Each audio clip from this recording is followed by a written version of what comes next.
네, 지금부터 엑셀 플러스 실기 민간 자격 종목 검정 샘플 문제를 한번 분석해 보도록 하겠습니다.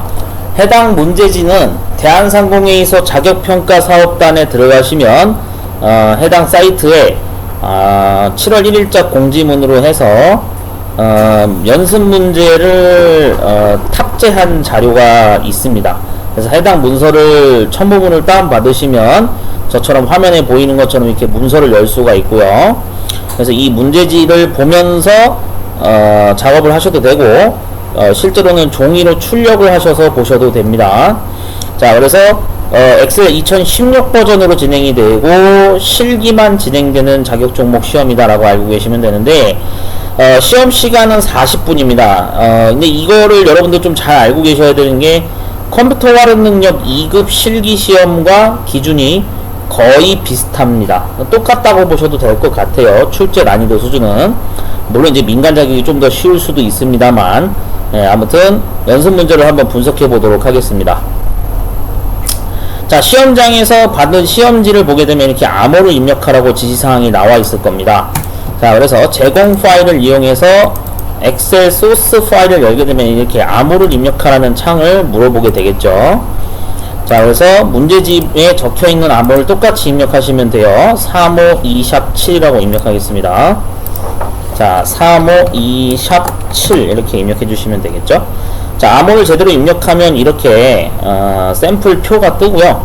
중요한 거는 여기 이 제한된 보기 이 경고창이 있는데 얘는 반드시 편집 사용을 누르셔야 됩니다. 그래야 내가 정상적으로 시험 문제 과제를 이행할 수 있어요. 자, 편집 사용까지 누르시게 되면 이제 제일 시트별로 이렇게 입력, 서식, 계산, 분석 1, 분석 2, 분석 3, 외부 데이터 차트까지 있습니다. 일단은 먼저 주의하셔야 될 게 시트 이름은 지시사항이 있지 않는 한 절대 내 맘대로 바꾸시면 안 됩니다. 그러면 실격 사유가 될 수가 있어요. 시트 이름은 건드시면 안 됩니다. 지시사항이 있지 않는 이상은. 자, 먼저 상금 고객 관리 현황이라고 이렇게 제목이 입력이 되어 있는데, 실제 시험장에서도 이렇게 제목 부분은 입력이 들어가 있는 경우가 있습니다. 그래서 얘도 절대 건드시면 안 돼요. 우리는 문제지에 나와 있는 대로 부가적으로 여기에 있는 고객 아이디부터 그 다음에 여기 연락처 마지막 부분까지 타자 입력을 해주는 겁니다. 그래서 1번 지문 지시사항에도 이렇게 나와 있죠. 입력 시트에 다음의 자료를 주어진 대로 입력하세요 해서 100점이 5점입니다.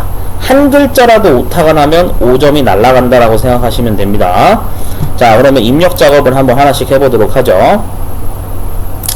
자, 먼저 셀 주소를 정확히 보셔야 됩니다. A3번 셀에 고객 아이디가 들어가야 돼요. 자, 그럼 고객 아이디 입력해 주시고 엔터 누르신 다음에 그 다음에 YORONG2 입력하시면 되겠죠. JAEKIN 입력해 주시고 엔터 누르시고 SUNGJIN 엔터 누르시고 MIRAE 7 엔터 누르시고 YHKIM 엔터 눌러주시면 되겠습니다. 방향키를 이동해서 포인터를 다음 고객 아이디 옆에 있는 이름을 입력하도록 하겠습니다. 이름 엔터 누르시고 박한나, 최숙현, 김미진, 이수민, 현진옥 이렇게 입력해 주시면 되고요. 자, 다음 셀로 넘어가겠습니다. 이번에는 거래 일자죠. 자, 그래서 거래 일자를 입력해 주도록 하겠습니다. 거래 일자 엔터 누르시고요. 자, 날짜 부분입니다. 2021년 1월 15일. 자, 입력하실 때 이렇게 네 자리 연도 입력하고 다시 기호 넣고 01 다시 넣고 15 이렇게 입력하셔도 돼요. 근데 어떤 분들은 아마 이렇게 할 거예요. 21-1-15 이렇게 하셔도 상관은 없습니다. 이렇게 하셔도 자동으로 엔터 누르는 순간 시험지에 나온 형태와 똑같이 들어가는 걸 볼 수가 있죠. 그래서 편하신 대로 하시면 됩니다. 다 입력하셔도 되고 월과 일자리를 필요한 만큼만 입력하셔도 되고. 자, 21-3-5 그 다음에 21-5-23 21-6-20 그 다음에 21-7-30 네, 이렇게 들어가게 되겠죠. 자, 거래 일자는 다 넣었고요. 그 다음 고객 포인트 입력하도록 하겠습니다. 고객 포인트. 그 다음에 15,000, 37,200, 4,900, 78,200, 1,300까지 입력해 주시고요. 다음 줄 가도록 하겠습니다. 이번엔 결제 방법이죠. 자, 여기 입력할게요. 네. 결제 방법. 이렇게 입력해 주도록 하겠습니다. 자, 그래서 결제 방법에 해당되는 거 입력 들어갈게요. 처음에 ePay라고 돼 있죠. 네, 그러니까 ePay. 대소문자 정확히 구분하셔야 됩니다. 네, 대소문자 잘못 구분하시면은 이거 오타로 간주돼서 감점돼요. 다음 신용카드. 네, 정확히 입력해 주고요. 다음은 계좌 이체입니다. 네, 입력해 줍니다. 자, 그 다음 줄은 신용카드죠. 자, 신 한 글자만 치셔도 나머지가 자동 완성이 됩니다. 한번 입력했던 단어는 똑같은 단어를 넣고자 했을 때 앞 글자 한 부분만 정확히 일치해도 자동 완성 기능이라는 게 활성화돼요. 엔터 누르시면 입력이 끝나고요.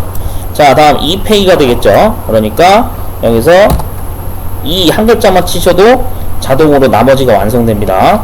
이런 식으로 완성시켜 주시면 되겠죠.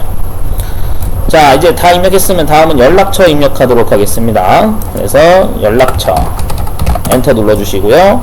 처음에 010-1652-5820이죠. 010-1652-5820 순서대로 짝대기까지 정확히 입력하시고, 다음 031-5318-3158 이렇게 입력하시면 되겠죠. 자, 다음에 010-5584-9475 이렇게 입력해 주시면 됩니다. 자, 다음 1235-8521이죠. 네, 010-1235-8521 입력해 주시고요. 자, 다음 02-2238-5429 02-2238-5429 입력해 주시면 되겠습니다. 자, 이런 식으로 해서 필요한 만큼 입력을 다 끝내셨으면 입력 작업은 이제 넘어가시면 되겠습니다. 자, 여기서 주의사항, 다음 시트로 넘겨야 되는데 서식에서 안하고 입력에서 서식 작업을 꼭 하시는 분들이 있어요. 이런 실수 정말 많이 합니다. 그러니까 여러분들 꼭 서식 시트 클릭하셔서 2번 문제 작업을 하셔야 돼요. 아시겠죠? 실수하시는 분들 은근히 많아요. 자, 2번 문제로 넘어가도록 하겠습니다. 자, 서식 작업 5개의 보기가 나열되어 있죠? 하나씩 한번 해보도록 하겠습니다. B1에서 H1 영역에 대해서 먼저 지시사항이 나왔습니다. 자, 그러면 B1에서 H1 영역을 먼저 해볼게요. 네, 여기 부분 자, 좀 맞춰서 하겠습니다. 자, 먼저 B1에서 H1을 범위를 잡아야 되니까 Shift 키를 누르시게 되면 실제로 연속 범위를 잡을 수가 있습니다. Shift를 누른 상태에서 방향키 누르시면 돼요. 이 상태에서 텍스트 맞춤은 가로에 대해서 선택 영역의 가운데로라고 되어 있는데, 이게 뭔 소리냐면은 오른쪽 버튼 누르셔서 셀 서식 메뉴를 들어가시게 되면 여기에 맞춤이라고 하는 메뉴가 있습니다. 자, 여기에서 가로 부분이 바로 지금 일반으로 되어 있는데 이거를 선택 영역의 가운데로라는 문구를 찾으시면 됩니다. 이렇게 해서 맞춰주시면 되겠고요. 다음 세로는 가운데라고 되어 있는데 세로는 여기 가운데로 맞춰져 있는지 꼭 체크 한번 해주시면 되겠습니다. 자, 이렇게 해서 확인 버튼을 누르시게 되면 이런 식으로 완성된 걸 볼 수가 있고요. 다음 글꼴은 서식을 굵게 크기 22포인트로 하라고 되어 있죠. 자, 여기가 굵게입니다. 진한 거. 그 다음에 크기를 22포인트로 바꾸겠습니다. 네, 이렇게 바꿔주시면 되겠죠. 자, 다음 행 높이를 35로 맞추라 그랬습니다. 그럼 1번 자리에다가 오른쪽 버튼 누르시고 행 높이 하신 다음에 35로 하시고 엔터를 눌러주시면 되겠죠. 네, 여기까지 일단은 작업이 됐습니다. 자, 2번 지문 해보도록 하겠습니다. B3에서 H3이라 그랬죠. B3에서 H3까지 Shift를 누른 상태에서 방향키 오른쪽으로 누르시면 범위를 연속으로 잡습니다. 자, 이 상태에서 셀 스타일은 어디에 있냐면 여기 오른쪽 메뉴에 보시면 셀 스타일이라는 메뉴가 보입니다. 여기서 테마 셀 스타일을 강조색 5번으로 지정하시면 되는데 여기가 테마 셀 스타일 중에 강조색 5번이라고 써 있는 거를 찾아서 누르시면 되겠습니다. 자, 그러면 작업이 3번으로 이제 넘어갑니다.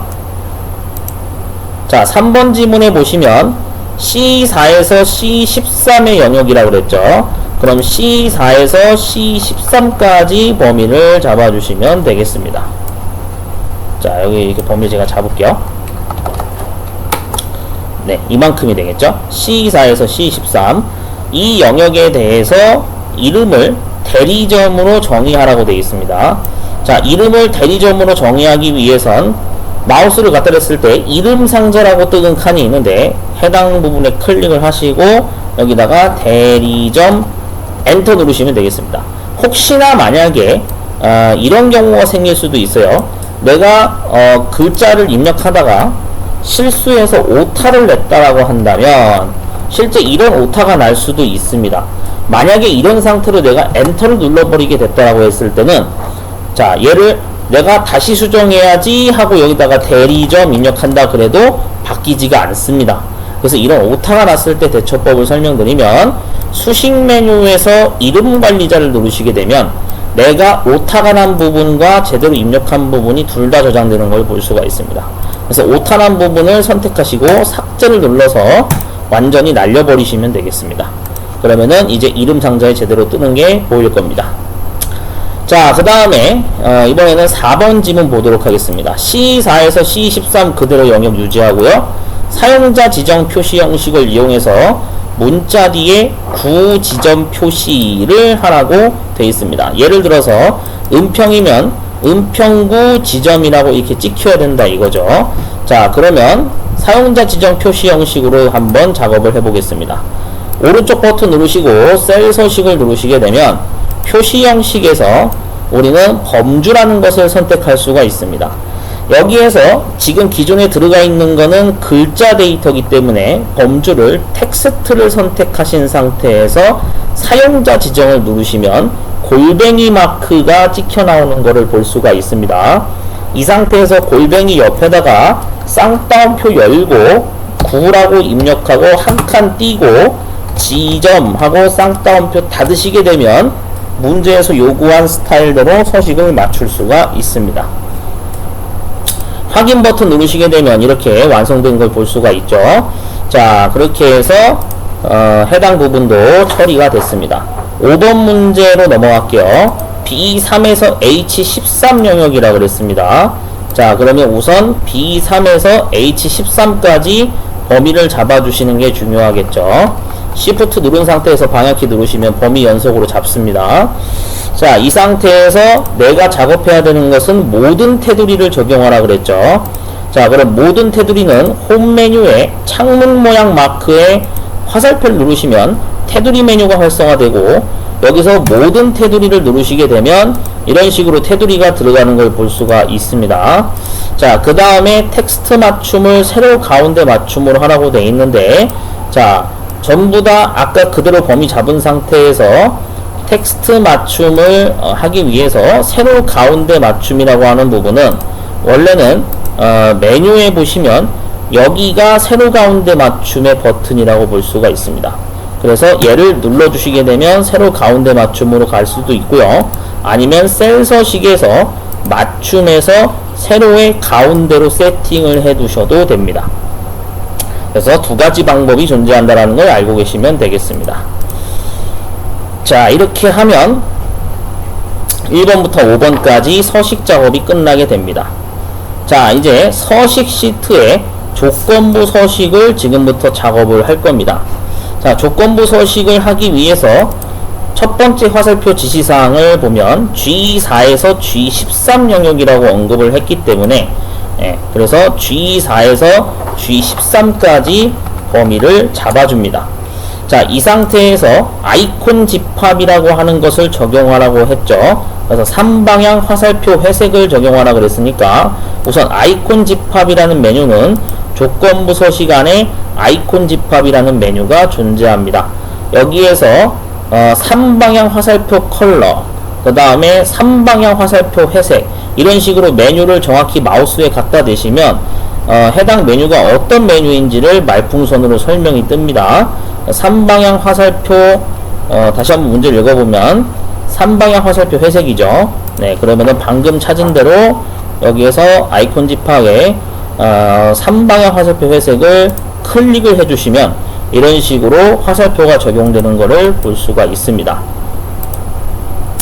자, 다음 H4에서 H13 영역입니다. 그래서 H4에서 H13을 쭉 범위를 잡아주시면 되고요. 해당 범위에 대해서는 상위 하위 규칙을 적용하라 그랬습니다. 그래서 평균 초과 연한 빨강 채우기를 하라고 되어 있는데, 자, 지문을 읽어보면서 하겠습니다. 자, 실제로 상위 하위 규칙이라고 하는 것은 조건부 서식 메뉴 안에 상위 하위 규칙 메뉴를 들어가면 존재하게 됩니다. 여기에서 우리가 해야 되는 것은 평균 초과이기 때문에 여기 그대로 평균 초과라는 메뉴를 클릭하시면 되고요. 그 다음에 평균 초과가 띄어진 상태에서 연한 빨강 채우기를 하는 거기 때문에 여기에서 연한 빨강 채우기로 메뉴를 바꿔주시고 확인 버튼을 눌러주시게 되면 이런 식으로 조건부 서식이 적용된 것을 볼 수가 있습니다. 자, 이제 계산 작업 시트로 넘어가도록 하겠습니다. 그래서 계산 작업 시트를 엑셀 창에서 클릭을 해주시고, 자, 이제 첫 번째 부분부터 1번부터 순서대로 보도록 하겠습니다. 자, 성명의 영어 문자를 모두 대문자로 변환하는 변경 성명에 표시하세요 라고 지시가 나왔습니다. 자, 영어 글자를 대문자로 변환하기 위해선 모든 글자를 대문자 하려면 어퍼라는 함수를 사용해야 됩니다.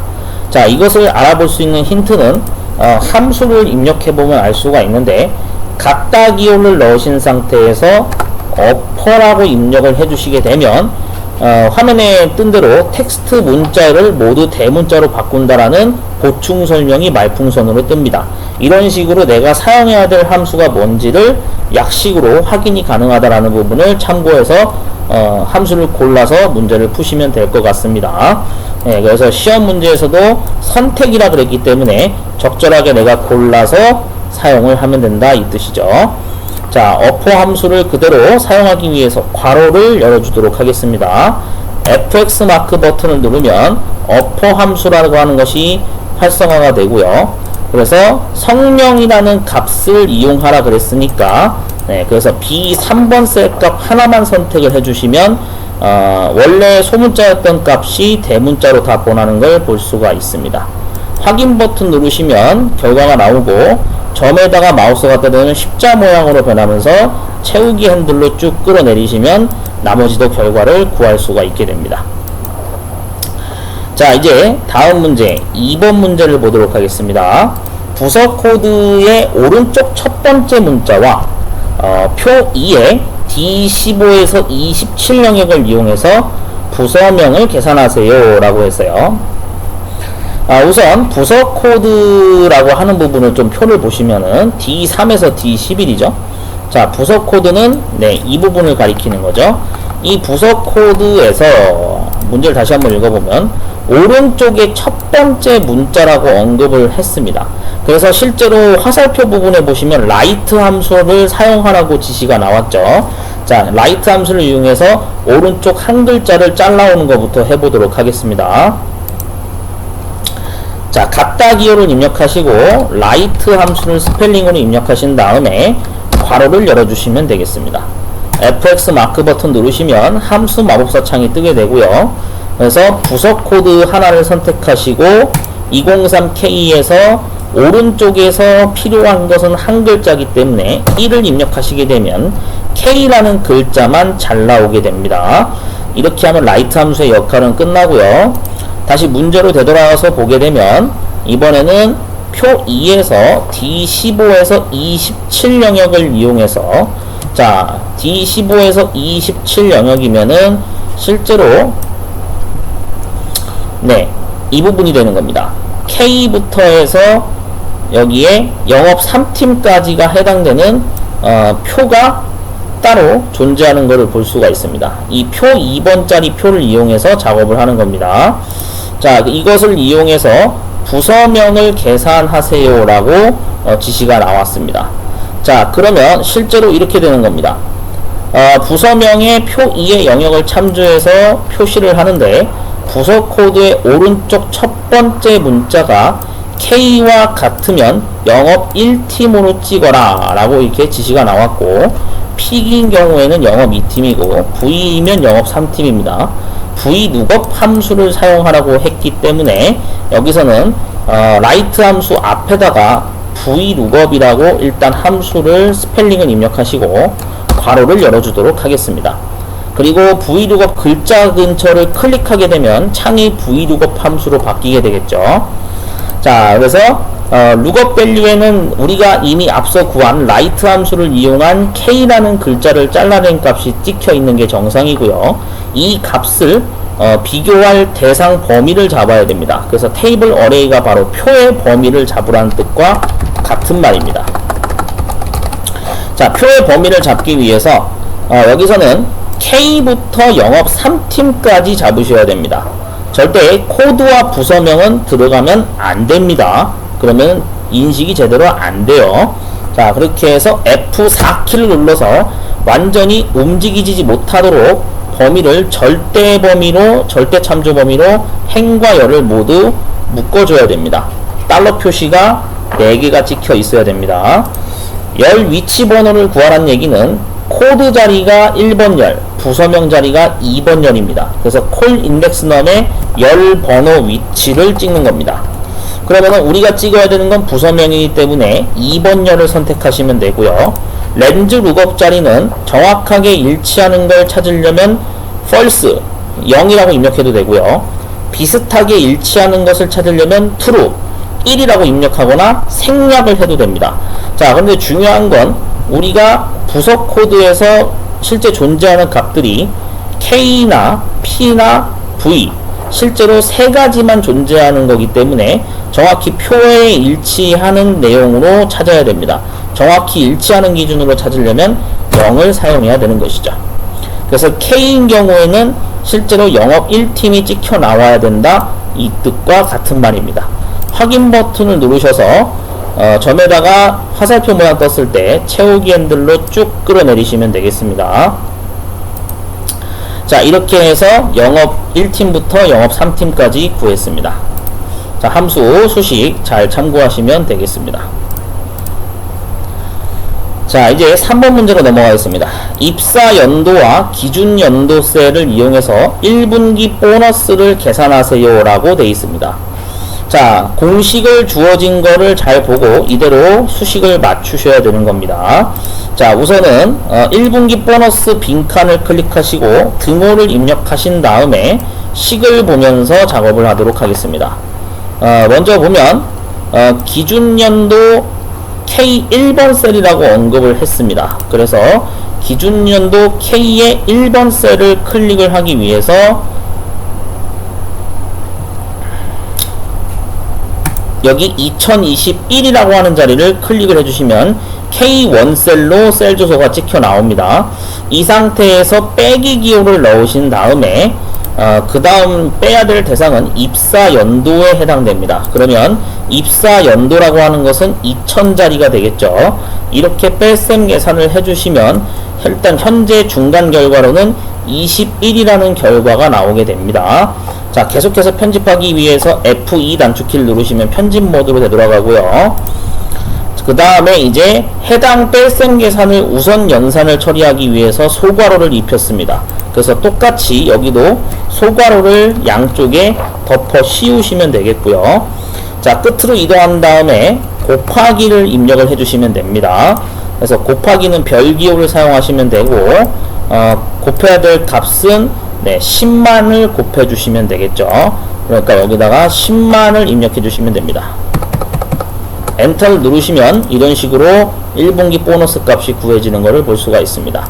채우기 핸들로 쭉 끌으시게 되면 이렇게 나오는데, 자, 이렇게 에러가 떠야 정상입니다. 왜냐?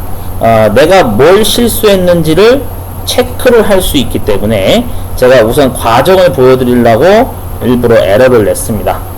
자, 어떻게 되는 거냐면 대처 방법을 이제 아셔야 되는데, 실제 F2 단축키를 누르시게 되면 처음에 계산식은 정확하게 파란색과 빨간색 위치가 제대로 찍혀 있습니다.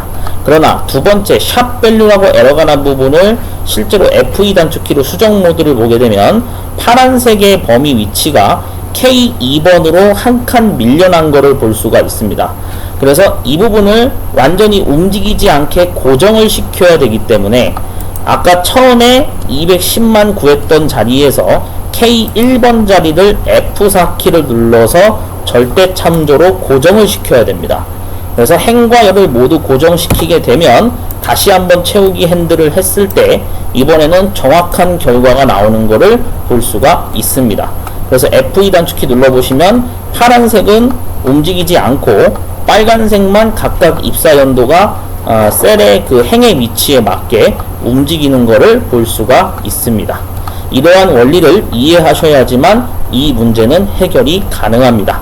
네, 그렇게 해서 식 참고하시면 되겠습니다. 자, 1분기 실적을 구해보도록 하겠습니다. 이번에는 4번 문제입니다. 자, 1월과 2월, 3월 3개의 점수가 모두 500 이상이면 우수, 그 외에는 공백으로 표시되도록 if와 and 함수를 사용해서 해당 영역에 계산을 하라고 지시사항이 나왔어요. 자, 그러면 우선 어떻게 해야 되냐면 if 함수를 먼저 한번 입력해 보도록 하겠습니다. 같다기호 입력하고 if 스펠링을 입력한 다음에 괄호를 열어주도록 하겠습니다. fx 마크 버튼을 누르시면 if 함수 창이 활성화가 됩니다. 로지컬 테스트 자리는 비교식을 만드는 자리입니다. 그래서 우리가 말하는 비교식은 실제로 부등호를 사용한 비교식을 말하는 거죠. 네, 그래서 이런 부등호들이 실제로 비교식 연산자로 쓰인다라는 것을 알고 계셔야 됩니다. 자, 그럼 비교식을 한번 작성해 보겠습니다. 먼저 1월, 2월, 3월 3개의 점수를 모두 500 이상이라고 비교를 해야 됩니다. 자, 이렇게 하려면 조건이 우선 1월 점수를 먼저 비교한다고 가정했을 때 1월 점수는 692자리가 됩니다. 그래서 H3번 셀이 찍혀 나오고요. 여기에 있는 값이 이상기호냐 해가지고 500 이렇게 하는 것이 바로 한 개의 비교식이 완성된 겁니다. 네, 이렇게 하면 500 이상이라는 비교식이 완성됐으나 우리에게 필요한 조건은 2월달도 500 이상이어야 되고 3월달도 500 이상이어야 되죠. 그래서 식을 두 개나 더 작성해야 되기 때문에 앞에다가 and 함수를 이용해서 열어주어야 됩니다. 그 다음에 and 함수를 끝에다가 괄호로 닫아주시고 마우스로 and 함수 글자를 수식줄에서 클릭을 하시게 되면 and 함수 창으로 전환이 되고요.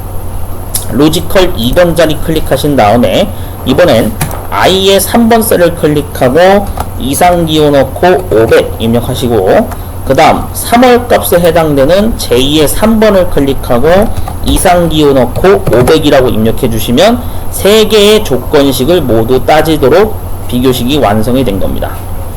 자, 그 다음에 if 함수를 클릭하셔서 다시 창이 전환되면 value if true 자리에 클릭을 하셔서 아까 문제에서 제시한 대로 true 자리가 우수가 찍혀 나오고 false 자리에는 공백을 찍도록 하면 됩니다. 자, 그럼 여기다가 우수라고 입력을 해주시고 탭을 누르시면 자동으로 문자값 처리이기 때문에 쌍따옴표가 찍혀 나오는 것을 볼 수가 있습니다. value if false 자리에는 공백이기 때문에 쌍따옴표를 연속으로 2번 입력하시면 공백 처리가 완성이 됩니다. 확인 버튼 누르시게 되면 점에다 갖다 대고 채우기 핸들로 쭉 끌어내리시면 나머지 결과도 정확히 구하는 걸 볼 수가 있습니다. 자, 실제 결과가 맞는지 확인해 보면 500 이상이 전부 해당되니까 우수가 찍혀 나왔고요.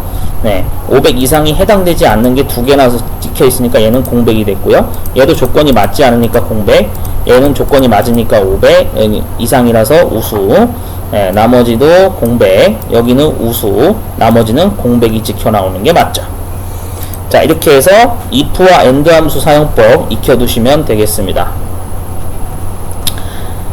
자, 다음 문제 보도록 하겠습니다. 이번에는 5번 문제가 되겠습니다. 1월 실적이 450 이상인 인원수를 계산하라고 되어 있습니다. count if 함수와 and 연산자를 써서 풀라고 했고요.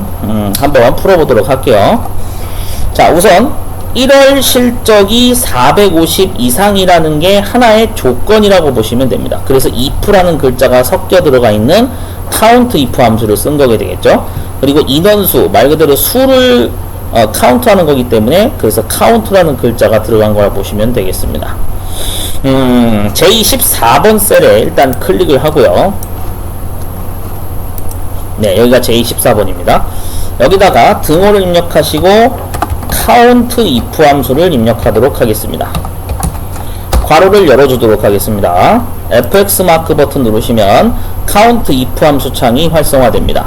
렌즈라고 하는 것은 범위를 잡는 구간입니다. 범위. 그 다음에 두 번째 크리테리아라고 되어 있는 부분이 부등호를 사용해서 뭔가 비교식을 갖추는 거다라고 생각하실 수도 있습니다. 네, 이러한 어떤 비교식 연산자를 이용해서 비교할 수도 있다라는 걸 알고 계시고, 참고로 문자를 비교하는 경우에는 부등호를 생략 가능합니다. 이것도 알고 계시면 좋을 것 같습니다. 자, 그러면 먼저 범위부터 잡아보도록 하겠습니다. count if 함수에서 먼저 구해야 되는 범위 비교 대상은 실적이 바로 범위가 되는 겁니다. 그러면은 문제에서 실적이라고 하는 부분을 지금부터 잡아보도록 하겠습니다. 잠깐 보도록 하죠. 실적, 여기 1월 실적이죠. 그러니까 H3에서 H11입니다. 그러니까 H3번 부분.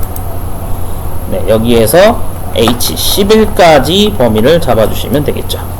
자, 이렇게 범위가 잡힌 상태에서 이제 비교 연산자를 이용하는 건데, 비교할 대상은 450 이상이라는 게 비교식입니다. 그러면은 이상 기호를 넣고 숫자를 비교하니까 반드시 부등호가 들어가야 되겠죠. 450 이렇게 해주시면 450보다 크거나 같냐라는 비교가 완성이 됩니다. 그 다음 탭키를 누르시거나 아니면 다른 칸을 클릭하시면 자동으로 쌍따옴표 처리가 되면서 조건에 부합되는 개수가 결과로 4라고 찍혀 나오는 것을 볼 수가 있습니다.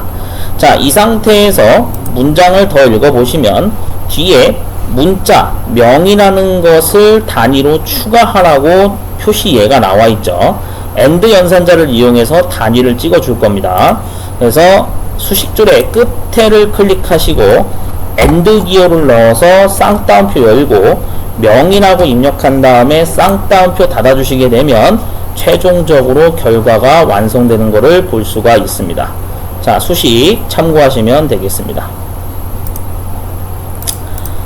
자, 이제 분석 작업 시트로 넘어가도록 하겠습니다. 분석 작업이라고 하는 부분에서는 해당 영역의 데이터를 이용해서 유효성 검사라고 하는 문제가 지시사항으로 나왔네요. 자, 분석 1 시트로 넘어갈게요. 자, 분석 1 시트에서 직원정보관리 카드표가 있습니다. 자, 먼저 L5에서 L8 영역의 데이터를 이용하라 그랬죠. 그러면은 범위를 잡도록 하겠습니다. L5에서 L8 영역이면 이만큼이 되는 겁니다. 실제 이 부분을 나중에 유효성 검사를 사용해야 될 대상 범위라고 생각하시면 되겠습니다. 자, 그러면은 이것을 이용해서 C5에서 C21 영역에 유효성 검사를 적용하는 겁니다. 그러면은 C5에서 C21 영역이 이만큼이죠. 네, 부서 영역을 다 잡고요. 데이터 메뉴에 그 다음에 데이터 유효성 검사 메뉴를 클릭하시면 데이터 유효성 창이라는 게 활성화됩니다. 자, 여기에서 제한 대상은 목록으로 설정하라고 지시사항이 나왔기 때문에 제한 대상을 모든 값에서 목록으로 바꿔줍니다. 원본 자리에 클릭을 하시면 막대기가 깜빡이고요. 아까 문제에서 언급했던 총무과부터 예산과까지를 원본 범위로 잡으시면 이렇게 절대 참조 범위로 들어가는 게 정상입니다. 확인 버튼을 누르시게 되면 실제로 여기에 화살표가 찍혀 나오는 것을 볼 수가 있는데 화살표에서는 4가지만 선택이 가능하도록 되어 있습니다. 만약 이 4가지 이외에 다른 값을 내가 임의로 넣어서 수정을 하고 엔터를 누르려 그러면 이렇게 경고창이 뜨는 것을 반드시 체크해 주시는 게 더 정확하게 내가 문제를 풀었구나 라는 것을 알 수가 있는 거죠. 자, 취소 누르시면 다시 원래대로 되돌아갑니다.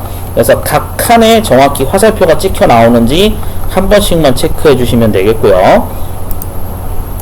자, 2번 문제로 넘어가겠습니다. 해당 시트에서 B4에서 J21 영역의 데이터를 정렬하라고 지시사항이 나왔습니다. 자, B4에서 J21이면 여기에서부터 정확히 272반까지가 대상 범위가 되는데, 우리가 정렬이라고 하는 것은 실제로 이 부분 필드명은 제외하고 B5에서 실제로 출발해서 272만 범위까지가 이게 실제 정렬 범위가 되겠습니다. 근데 내가 실제로 이렇게 잡지 않아도 자연스럽게 알아서 범위를 잡아주기 때문에 이 문제에서는 그냥 아무 칸이나 하나 선택하시고 데이터 메뉴에 정렬 누르시게 되면 네, 알아서 정렬창이 범위를 잡아주는 것을 볼 수가 있습니다. 자, 그래서 정렬 기준은 1수준은 부서를 기준으로 오름차순 정렬을 하라 그랬죠. 자, 그러면은 정렬 기준 부서를 선택하시고 정렬은 오름차순이 찍혀 있는지 꼭 한번 체크해 주셔야 됩니다. 기준 추가를 누르시면 다음 기준을 세울 수가 있고요. 문제 지문에 나온 대로 직급을 기준으로 하라 그랬으니까 여기에서 직급을 선택하시고 그 다음에 직급에 대해서는 부장, 차장, 과장, 대리, 사원 순서로 정렬을 하라고 지시가 나왔죠. 자, 이것은 실제로 사용자 지정 목록을 클릭하셔서 여기다가 직접 목록 항목을 내가 작성하는 겁니다. 그래서 타자 입력을 하는 거니까 순서대로 보시면서 하면 됩니다. 부장, 차장, 과장, 대리, 사원. 자, 그러면 부장, 엔터, 차장, 엔터. 그 다음에 뭐죠? 과장이죠. 과장, 대리, 사원. 과장, 엔터, 대리, 엔터, 사원. 이렇게 단어를 입력해 주시고 추가 버튼을 누르시면 제일 밑에 부분 왼쪽에 추가된 게 보이시죠? 확인 버튼 누르면 정렬에 이렇게 내가 입력한 5개의 단어가 찍혀 나오는지를 확인할 수 있습니다. 자, 이런 식으로 2수준까지 정렬을 했고, 자, 부서가 동일한 경우 직급을 기준으로 정렬이 되어야 한다는 얘기는 말 그대로 이 2가지만 하시면 알아서 이 문제가 적용이 된다, 이 뜻입니다. 그렇게 해서 확인 버튼 누르시게 되면 이런 식으로 해서 정렬된 결과를 확인할 수가 있습니다. 간단하게 확인해 보면 부서를 기준으로 오름차순을 한다 그랬으니까 당연히 기억이라고 하는 자음이 먼저 앞으로 튀어나와야겠죠. 네, 그렇게 들어가되 중요한 건 2번째 수준이 바로 부장이 먼저 튀어나오는 걸로 돼 있으니까 당연히 부장이 그 다음에 직급으로 같은 부서 내에서 앞으로 튀어나오는 게 당연한 얘기겠죠. 자, 그렇게 해서 2번은 해결이 됐습니다. 자, 3번 보도록 하겠습니다. 분석 2번 시트에 A2에서 I19 영역에서 부서가 총무과라고 되어 있죠. 그 다음 근무 경력이 10년 이상인 2개의 조건을 모두 만족하는 데이터를 찾아 표시하라고 되어 있습니다. 고급 필터를 이용해서 하는 문제네요. 자, A2에서 I19 영역이라고 한다면 분석 2번 시트로 넘어가야겠죠. 이제 문제가 끝났으니까. 네, 2번 시트로 넘어가서 이 표를 이용하는 겁니다. 자, 조건을 만들라고 지시가 나왔을 건데 K2번 셀부터 조건을 입력하라고 그랬죠. 자, 그러면은 K의 2번 자리로 이동하도록 하겠습니다. 네, 여기가 되겠네요. 자, 여기다가 조건을 세울 겁니다. 첫 번째, 먼저 부서가 총무과라는 조건을 세우기 위해서 부서라는 필드를 복사를 뜹니다. 그래서 복사를 누르시거나 컨트롤 C 단축키를 누르셔서 복사 단축키를 사용하시면 되고, 붙여야 될 위치는 K2번에 붙여주도록 하겠습니다. 이렇게 붙여주시고, 그 다음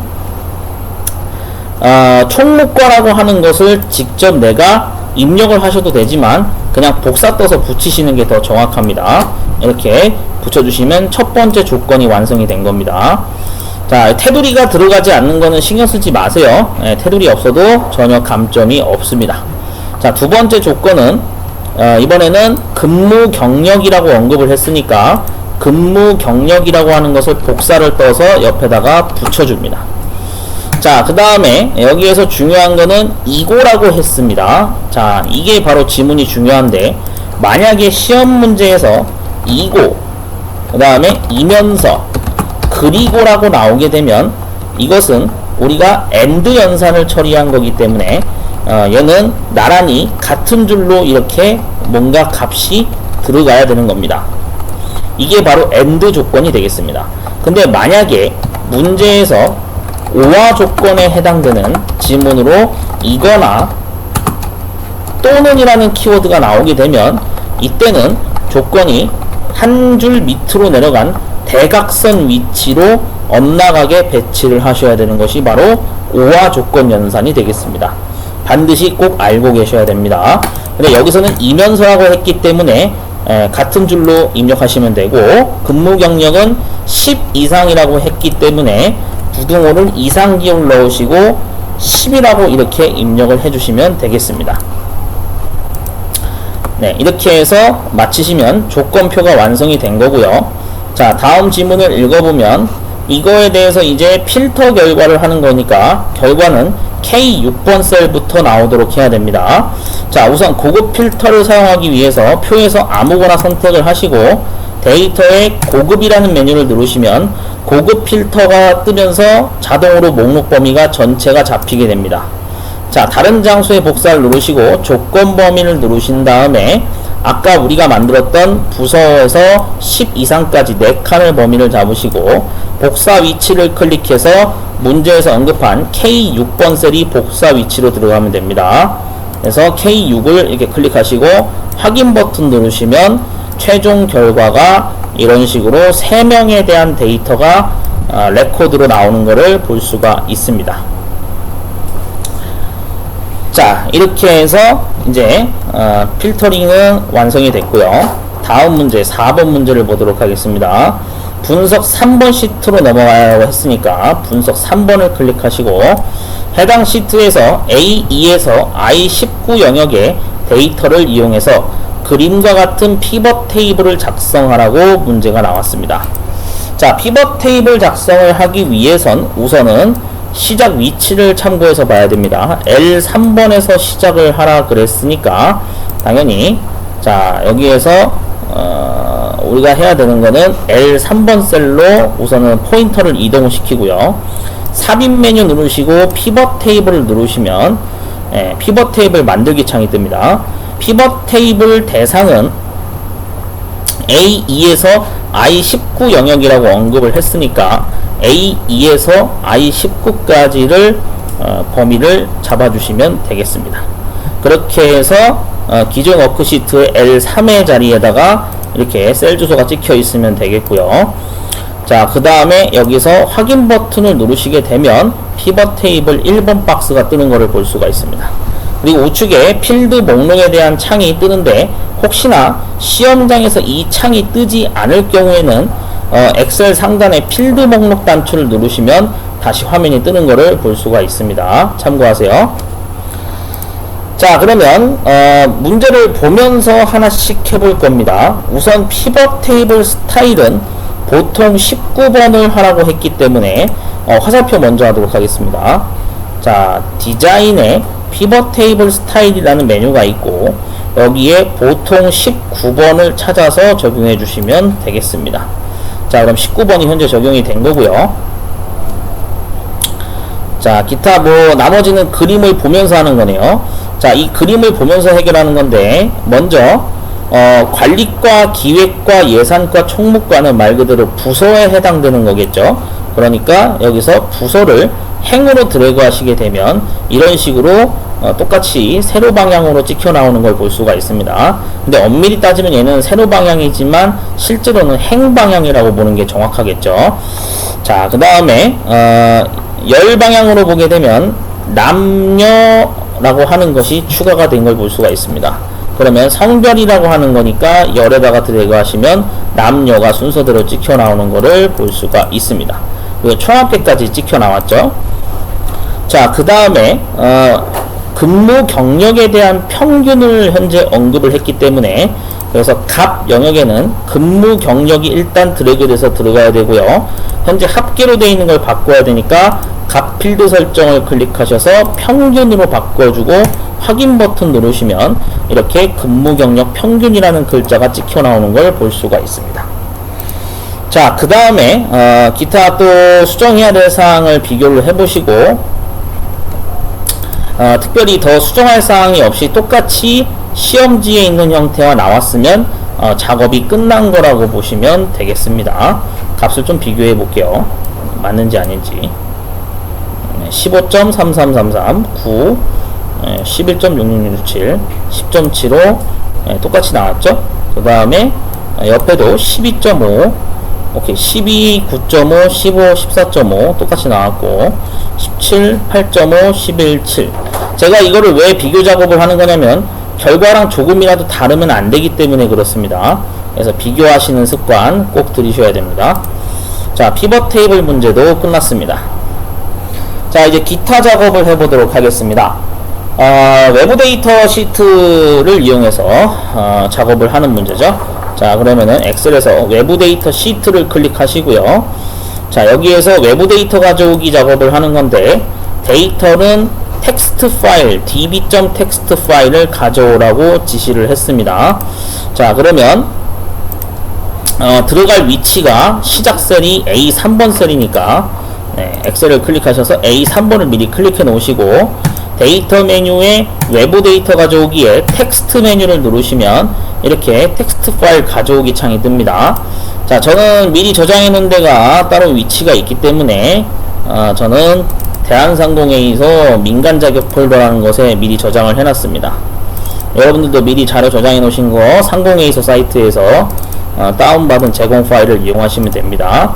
db.text 파일을 가져오기를 누르시게 되면 이렇게 텍스트 마법사 단계가 뜨게 되는데, 구분기호로 분리됨이 일단은 선택이 되어 있으면 되고요. 그 외에는 다른 지시사항이 없기 때문에 넘어가도록 하겠습니다. 자, 다음을 누르시고 문제 지문을 잘 읽어보시면 여기에 세미콜론으로 구분이 된다라고 되어 있기 때문에 여기에서는 탭이 해제되고 세미콜론만 체크하시면 일자로 선이 그어지는 것을 미리 보기로 볼 수가 있습니다.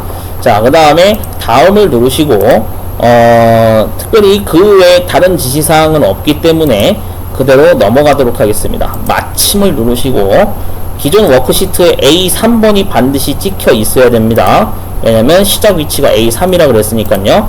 그 다음에 확인 버튼 누르시면 이런 식으로 결과가 나오는 것을 볼 수가 있습니다. 2번 차트 시트의 이름. 자, 일단 차트로 넘어가도록 하겠습니다. 차트 시트에서 이름 평균 결석 횟수를 이용해서 묶은 세로 막대형 차트를 생성하고 해당 영역에 배치하라고 했어요. 우선 이름 평균 결석 횟수를 이용해서 작업을 할 겁니다. 자, 이번에서 작성된 차트를 이용해서 얘를 하는 거기 때문에 이 밑에 그림을 좀 미리 봐두시는 게 좋습니다. 실제로 보시면 아시겠지만 강예선부터 오미나까지가 이름이 되겠죠. 그러면은 총 여기에 강예선부터 오미나까지 들어가는 인원이 하나, 둘, 셋, 넷, 다섯, 여섯, 일곱, 여덟, 9명이 다 들어가야 되겠네요. 자, 실제 표를 보시면은 여기에도 하나, 둘, 셋, 넷, 다섯, 여섯, 일곱, 여덟, 아홉. 네, 이름 9명이 다 들어가는 거죠. 그 다음 또 들어가야 되는 것이 평균과 결석 횟수인데, 실제 보시면 평균이 파란색 막대고 결석 횟수가 주황색 꺾은 선으로 들어가 있죠. 자, 그럼 이 세 개의 영역이 다 들어가야 된다는 얘기입니다. 그래서 위치를 B16에다가 만들 거니까 저는 그냥 B16번 미리 클릭해 놓겠습니다. 자, 그 다음에 삽입 메뉴에 여기에 막대를 눌러보시면 2차원 세로 막대형에 묶은 세로 막대형이 있습니다. 얘를 클릭하시면 일단 차트가 빈 상태로 들어가고요. 자, 대강 그냥 아무데나 일단 놓은 상태에서 오른쪽 버튼 누르시고 데이터 선택을 해줍니다. 자, 그렇게 해서 범례항목 계열 추가 버튼을 눌러준 다음에 계열 이름은 먼저 밑에 이 차트 샘플 그림을 보면서 하면 됩니다.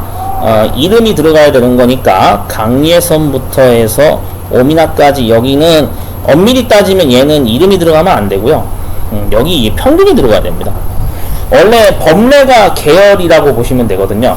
그렇기 때문에 평균 계열부터 먼저 추가하겠습니다. 그래서 평균을 그대로 여기다가 선택을 하시면 자동으로 이 평균 값이 이름으로 인식이 되고요. 계열 값을 다 지우시고 평균에 해당되는 78.5부터 68까지 드래그해서 쭉 범위를 잡아주시면 되겠습니다. 확인 버튼 누르시고 범례 항목 계열 한 번 더 추가 버튼 누르신 다음에 문제에서 언급했던 결석 횟수를 범위로 잡을 겁니다.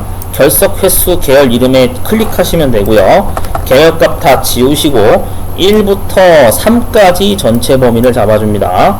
확인 버튼 누르시고 가로 항목 축 레이블 편집 누르셔서 축 레이블 범위에 강예선부터 오미나까지 다 범위 잡으시면 됩니다. 확인 버튼 누르시고 확인 버튼 누르시면 이런 식으로 들어간 걸 볼 수가 있고요. 차트는 아까 문제에서 언급했던 대로 배치가 B의 16번에서 J32까지라고 되어 있으니까 자 그대로 이동을 하되 Alt 키를 누른 상태로 이동을 하셔야지만 정확히 경계선에 딱 테두리에 맞게 들어갑니다. 자 그렇게 해서 정확히 B의 16을 맞춰 주신 다음에 나머지 J32까지 맞춰 주시면 됩니다. 자 J까지 맞춰야 되니까 여기다 점을 갖다 대고 움직이셔서 J까지 정확히 맞추시면 되겠죠. 여기까지 나와야 되겠죠. J니까 네, J열까지 정확히 맞춰주시고 그 다음에 행이 32까지죠. 그러니까 32까지니까 밑에 점 클릭해서 32번까지 Alt키 누르면서 드래그 하시면 되겠습니다. 자 이렇게 해서 정확히 테두리 경계선에 맞게 작업을 하셨으면 이제 2번 작업은 끝난 거고요. 3번 지시사항 5가지를 해보도록 하겠습니다. 차트 제목을 그림과 같이 입력을 하라고 했고요. 성적 및 출석 그래프 똑같이 입력하겠습니다. 차트 제목을 추가하기 위해선 2가지 방법이 있는데 플러스 기호를 누르셔서 여기서 차트 제목을 체크하셔도 되고 아니면 디자인 메뉴에 차트 요소 추가에 차트 제목을 이용하셔도 됩니다. 그래서 차트 위로 선택을 하시면 차트 제목 박스가 생기고요. 여기다가 성적 및 출석 그래프를 똑같이 입력해 줍니다. 자, 띄어쓰기 조심해서 잘 입력하시고요. 자, 그 다음에 범례 위치는 위쪽으로 하라고 되어 있는데 현재 차트를 보시면 범례가 전혀 안 나와 있죠. 차트를 선택한 상태에서 디자인에 차트 요소 추가에 범례를 여기서 위쪽으로 선택하시면 이제 평균과 결석 횟수의 범례가 찍혀 나오는 게 보입니다. 자, 다음 문제 보시면 결석 횟수 계열에 대해서 차트를 표식이 있는 꺾은 선형으로 일단 바꾸고 그 다음 보조축까지 지정해야 되죠. 자, 결석 횟수 계열이라고 하는 것은 실제로 보시면 주황색으로 되어 있는데 MS 오피스 2016에서는 굳이 꼭 주황 색깔 막대를 선택할 필요가 없습니다. 왜냐? 콤보 기능이라는 것이 존재하기 때문에 그냥 다른 계열인 평균을 선택하신 상태에서 보이는 막대를 아무거나 편한 걸로 보이는 걸로 선택하시고 점이 다 찍혀 나오면 이 상태에서 오른쪽 버튼 누르신 다음에 계열 차트 종류 변경을 하시게 되면 이런 식으로 콤보 박스가 뜨는 것을 볼 수가 있습니다. 그래서 각각 따로 종류를 맞출 수 있다는 거 참고하시면 되고요. 근데 이제 여기서 결석 횟수 계열이라고 했으니까 결석 횟수 계열을 표식이 있는 꺾은 선형으로 바꾸겠습니다. 그래서 여기 있는 거를 표식이 있는 꺾은 선형으로 확인하시고 보조축까지 선택하시고 확인 버튼 누르시게 되면 굴곡이 있는 꺾은 선이 적용된 걸 볼 수가 있습니다. 자, 그 다음에 이제 3번 문제입니다. 세로값 축에 대한 서식을 최소 경계를 50으로 맞추라는 말은 실제 세로값 축이 바로 여기 20부터 100까지 찍혀 있는 부분이 세로값 축이 되겠습니다. 그래서 여기에 대해서 나는 예를 들어서 축서식을 누르시게 되면 오른쪽에 이런 창이 뜨고요.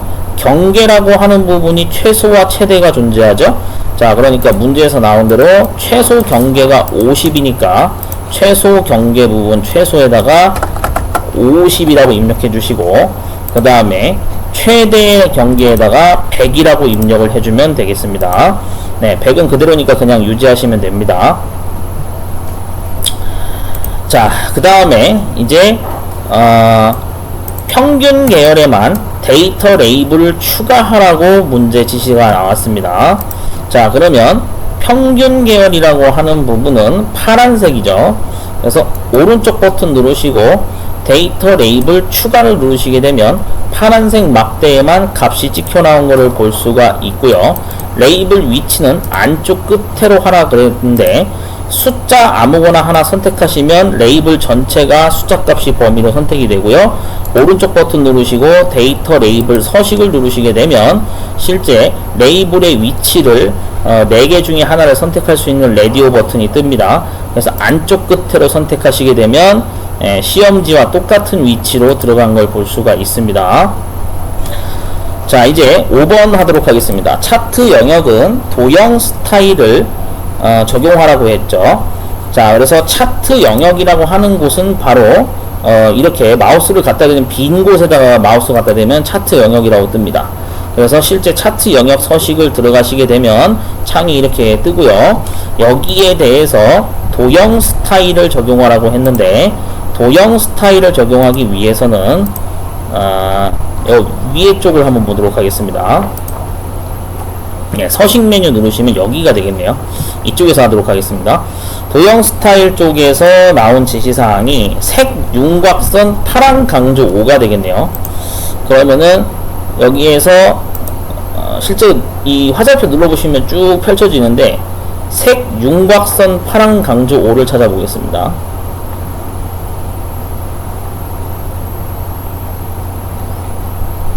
네, 여기 이렇게 똑같은 말풍선이 있죠. 이를 찾으시면 됩니다. 누르셔가지고 정확히 바깥쪽에 윤곽선 파란 강조 5가 적용된 것을 볼 수가 있겠죠. 네, 이렇게 해서 5번도 끝나게 됐습니다. 자, 그래서 다시 한 번 더 전체적으로 비교를 해보시고 이상이 있나 없나 꼭 체크를 해주시는 게 중요하겠죠. 네, 그래서 문제 지시사항에 특별히 빼먹지 않고 다 했는지 체크를 해주시면 됩니다. 자, 4번 문제 마지막으로 하도록 하겠습니다. 차트 시트의 페이지 레이아웃을 설정하라고 되어 있는데, 자, 차트 시트의 페이지 레이아웃을 설정하기 위해서는 자, 실제로 페이지 레이아웃 메뉴가 여기에 있습니다. 얘를 이용하는 거라고 보시면 되는데요. 문제를 읽어보면서 할게요. 용지 방향을 가로로 설정해라. 자, 이게 뭔 소리냐면 지금 현재 여기에 이 페이지 설정 옆에 보시면 화살표 같은 게 이렇게 뜹니다. 이 끝에 화살표를 클릭하시면 이렇게 페이지 설정 창이 뜨거든요. 여기서 하라는 뜻이거든요. 그래서 용지 방향이 다시 한번 보시면은 가로로 돼 있죠. 네, 그래서 가로 이렇게 선택해 주시면 되고요. 그 다음에 바닥글 삽입을 하라고 돼 있는데 바닥글 영역은 어디 있냐면 머리글 바닥글을 선택하시면 됩니다. 그래서 여기에 바닥글 영역과 머리글 영역이 각각 있는 게 보이시죠? 자, 그래서 바닥글에다가 뭘 넣어야 되냐면 왼쪽 구역에 시스템의 현재 날짜가 표시되도록 설정해라 라고 했어요. 자, 그러면 여기서 바닥글 편집을 누르시면 바닥글 창이 뜨게 되고요. 왼쪽 구역과 가운데 구역, 오른쪽 구역 이렇게 나눠져 있습니다. 문제에서는 왼쪽 구역이라고 했으니까 당연히 왼쪽 구역에 막대기가 깜빡이고 있어야 되겠죠. 그 상태에서 여기에 시스템의 현재 날짜를 찍어야 되니까 자, 좀 옆으로 옮기겠습니다. 다시 클릭할게요. 바닥글 편집 왼쪽 구역, 자, 시스템의 현재 날짜. 네, 그래서 이게 날짜 삽입이 되겠죠. 이렇게 하면은 날짜 삽입이 된 걸 볼 수가 있습니다. 그래서 이 상태에서 확인 버튼 누르시고 그 다음에 여기다가 확인 버튼을 누르시게 되면 실제로 날짜가 들어간 걸 볼 수가 있습니다. 얘를 만약에 한번 점검을 하고 싶다라고 하신다면 파일에 인쇄를 눌렀을 때 인쇄 미리 보기 창에서 여기에 2022년 8월 며칠 뭐 이렇게 오늘 그 작업을 하는 날짜가 찍혀 있는지를 반드시 체크하셔야 됩니다. 네, 이런 식으로 나온다라는 거를 꼭 알고 계셔야 되고요. 그리고 용지도 가로 방향으로 했기 때문에 분명히 오른쪽에 넓은 빈 공간이 이렇게 가로 형태로 찍혀 나오는 거를 한 번 정도는 체크해 주시는 게 중요하겠죠. 자, 이렇게 해서 작업이 끝난 거를 볼 수가 있습니다. 자, 여기까지 하면 4번까지 다 하게 되면 문제에 제시된 지시사항을 전부 다 한 거라고 볼 수가 있겠습니다. 자, 여기까지 입력, 서식, 계산, 분석 1, 분석 2, 분석 3번, 외부 데이터, 차트까지 한 번 더 빼먹은 부분이 있나 없나 잘 체크해 주시는 게 중요하고요. 지금까지 엑셀 플러스 실기 연습 문제 샘플 문제를 분석을 해봤습니다.